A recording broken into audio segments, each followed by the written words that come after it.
దగ్గరకు వచ్చి నోటి కాడికి వచ్చి ముద్ద నోటి దగ్గరకు వచ్చి పోయినా కూడా బాబు డిసప్పాయింట్ కాలేదు. అమ్మ నేను గ్రూప్ 1 ఆఫీసర్ని ఖచ్చితంగా అవుతా అమ్మా అని. బాబు తండ్రి లేడు, నేను నా చిన్న కొడుకు ఇద్దరం కష్టపడి పిల్లల్ని పోషించుకున్నాను సార్. నా కొడుకు ఒక కలెక్టర్ కావాలని ఆశ ఉంది, అంత పెద్ద కోరిక మేము తీర్చలేం. పోటీ పరీక్షలో గ్రూప్ 1 ఖచ్చితంగా నేను సాధిస్తామా అని ఎన్నో పండగలు పంపాలు అన్నిటిని పక్కన పెట్టి ఏది కూడా మేము ఇన్ని సంవత్సరాల్లో కూడా సంతోషం అనేది చూడకుండా ఉన్నాం సార్. ఈరోజు 368వ ర్యాంకు సాధించుకున్న పిల్లవాడికి 3 కోట్లు 6 కోట్లు ఎక్కడి నుంచి వస్తాయి సార్? ఒక్కసారి ఆలోచించండి మీరందరూ. 30,000 కూడా చూసుకోలేని, కళ్ళతో చూసుకోలేని పేదోళ్ళం మేము. 3 కోట్లు 6 కోట్లు ఎక్కడి నుంచి తెచ్చిస్తాం సార్? ఈ పిల్లలు భవిష్యత్తు ఎటు తీసుకుపోతారు? ఎటు పోతుంది సార్? ఈ టీవీలు చూస్తుంటే, ఈ వాట్సాప్లో చూస్తుంటే భయం అవుతుంది సార్. తండ్రి కోల్పోయిండు, నా బాబుకి నేను కూడా దూరం అయిపోతున్నా అన్నంత ఆవేదన ఉంది సార్.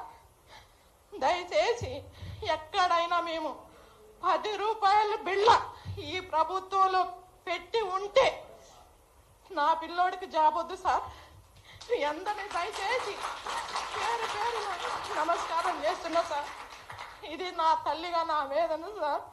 నా కుటుంబంలో ఈరోజు కష్టపడి తండ్రి లేకపోయినా పిల్లల్ని ప్రయోజకులు చేసిందని గర్వంగా చూసిన వాళ్ళందరూ ఈరోజు పోస్టులు అమ్ముకున్నారు. 3 కోట్లు 6 కోట్లకు అమ్ముడు పోయించి అంటే దారిలో తలెత్తుకొని తిరగలేకపోతున్నా సార్. నేను చిన్న స్కూల్లో, హై స్కూల్లో చిన్న పార్ట్ టైం ఉద్యోగం చేసుకుంటూ బతుకుతున్నాను సార్. నేను ఒక 11,700 జీతంతో తీసుకుని బతుకుతున్నాను. ఈరోజు నా కొడుకు గ్రూప్ 4 కూడా సాధించిండు.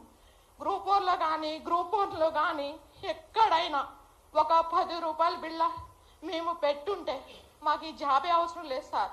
మేమందరం కూడా, మీ ముగ్గురం, మా తల్లి కొడుకులు ఇద్దరం చనిపోవడానికి కూడా సిద్ధమే ఇది కనుక ప్రూఫ్ చేస్తే. ఇది మాత్రం పచ్చి అబద్ధం సార్. కష్టపడి కోల్పోయిన వాళ్ళు, ఆ ప్యూర్ బ్యాక్గ్రౌండ్ నుంచి వచ్చిన వాళ్ళు ఉన్నారు సార్. వాళ్ళందరినీ దయచేసి మీరు మీడియా మిత్రులు ఆలోచించి, మేము చెప్తున్నాం సార్, ఇలా గ్రూప్ 1 అభ్యర్థిగా సెలెక్ట్ అయిన తల్లిగా నేను ఆవేదనతో చెప్తున్నాను. 1 రూపాయి కూడా ఎక్కడన్నా మేము పెట్టి ఉంటే మాకు ఈ జాబే అవసరం లేదు సార్. మీడియా మిత్రులందరికీ నా నమస్కారం సార్. పెద్దలకు కూడా ఇక్కడ స్టేజ్ ఉన్నాను, వాళ్ళందరికీ నమస్కారం సార్.